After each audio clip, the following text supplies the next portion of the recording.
aletaan ja sen jälkeen vielä varmaan katsotaan toi moottorisahan terän terotusta ja huoltoa. Entäs sitten se valjashomma, sehän on vissiin aika tärkeä tuossa raivaussahassa. Joo, katsotaan sekin vielä tuossa sen jälkeen, että miten niitä säädetään sellaiseen kuntoon, että pystyy päivän tuolla metsässä työskentelemään. Niin se on ilmeisen tärkeää, että se on niinku oikein istuvassa asennossa se valjas, ettei se rupea kinnaamaan. Joo, kyllä se on siinä helposti joutuu kesken päivän lähtemään kyllä töistä pois, jos se alkaa hartiat, niin että päässä ei enää veri kierrä. Aivan. No hei, sulla on joku työväline kädessä, joka ilmeisesti liittyy tähän terottamiseen. Kerro siitä jotain.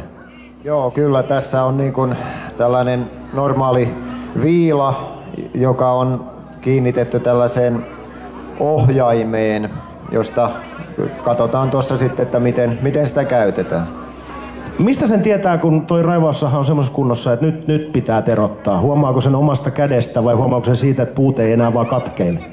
No tietysti siitä viimeistään, että puut ei enää katkee, mutta kyllä sanotaan sitä oikeastaan vaikka sitä ei huomaisikaan, niin sen tietää, että sitä pitää noin sanotaan joka tankillisen väliin niin viilata pikkasen, vaikka ei olisi minkään kiveen esimerkiksi sahannutkaan. Sitten on kyllä lähdettävä heti terottamaan, jos sahaa esimerkiksi kiveen tai jonnekin hiekkaan.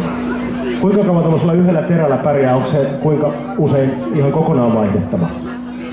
No se riippuu ihan siitä, että sahaako sinne kiveen, mutta aika kauankin sen, jos ei ole, mutta sitten se tietysti sitä joutuu aika paljon viilaamaan, jos sahaa kiveen, niin vaikea sanoa. Kyllä se kuitenkin ammattikäytössäkin periaatteessa jopa kuukausiakin saattaa kestää. Selvä.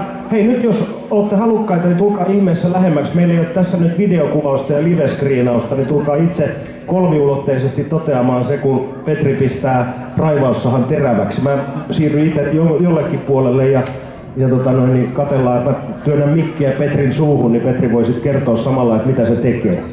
Anna palaa. Joo, mä otan tästä tällaisen istuma-asennon, niin tottunut istuma-asennossa näitä terää huoltamaan. Tähän voi ottaa toki muitakin. Istuu sun kanssa. Noniin. Joo, muitakin asentoja, mutta tää on usein metsässä varsinkin, niin reppu tai joku muu kanto tai muu, niin on kaikki helpoin ehkä olla siinä. Yes. Sitten vaan. Mutta tää oikeastaan kannattaa lähteä raivaussahan terässä siitä, että testaa, että se on ensinnäkin ehjä. Rikkinäistä terää on ihan turha ruveta viilaamaan, eli se oikeastaan helpointa, kun tähän tekee tollain, eli se jää soimaan se. Jos se ei niin silloin siellä on joku hiushalkeama tai jopa isompikin halkeama ja silloin se on jo turvallisuusriskikin. Olen ihmetellyt aina, kun olen metässä ollut, että mikä toi konsertti on, mutta se on siis tämmönen terän kokeilu, terän testauskonsertti. No se voi olla sitä, että jos siellä on oikein innostutaan, niin tätä voi tosiaan vaikka. Mahtavaa. Mä perustan tämmöisen bändin todennäköisesti kohta. Eikös ne sahaa soita? Emme ole soittanut sellaista pokasahaa, niin nythän sitä voi soitella rajaussanaa. Nimenomaan. Se on nykyaikaista.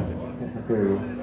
Mutta seuraavaksi oikeastaan kannattaa tarkistaa ton terän niin sanotun harituksen. Eli tässähän on niin kuin joka toinen hammas on käännetty ylöspäin ja joka toinen alaspäin. Jos ne olisi kaikki samassa linjassa, silloin se niin sanotusti hirttäisi kiinni aina sinne puuhun ja se ei tuo sitä purua pois sieltä, vaan jää aina jumiin. Eli se on tässä nyt, mulla on tässä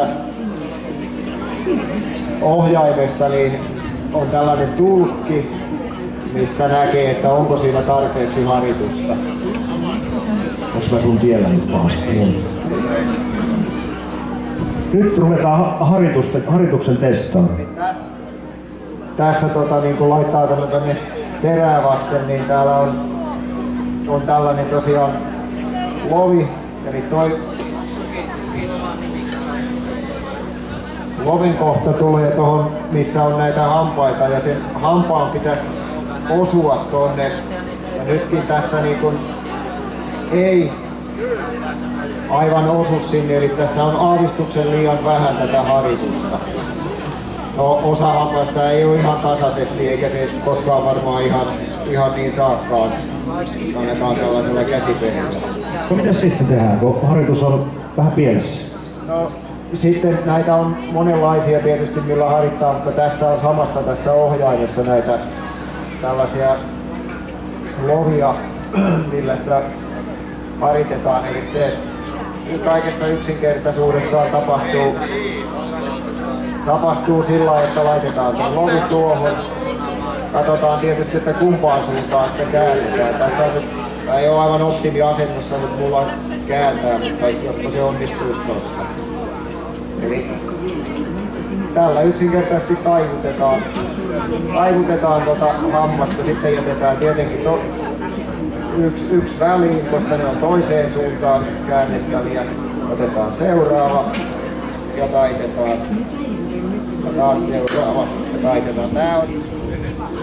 Tässä on helposti sormet perillä, että tää on niin kuin, pitää olla aika hyvässä asennossa, mulla se ei ole nyt siinä ja ehkä kannattaa hansikkaat olla käsissä.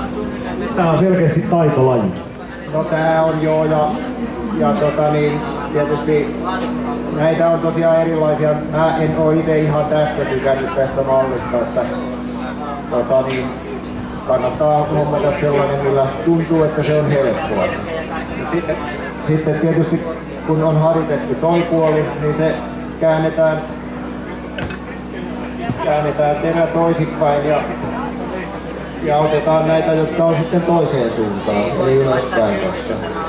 Ja sama homma niitä taivutellaan. Tämä on melkein yhtä tärkeää kuin se itse raivaussahan käyttö, että tämä homma niin hoidetaan kondiksi. Joo, sitä on vaikea käyttää, jos terä ei syö puuta.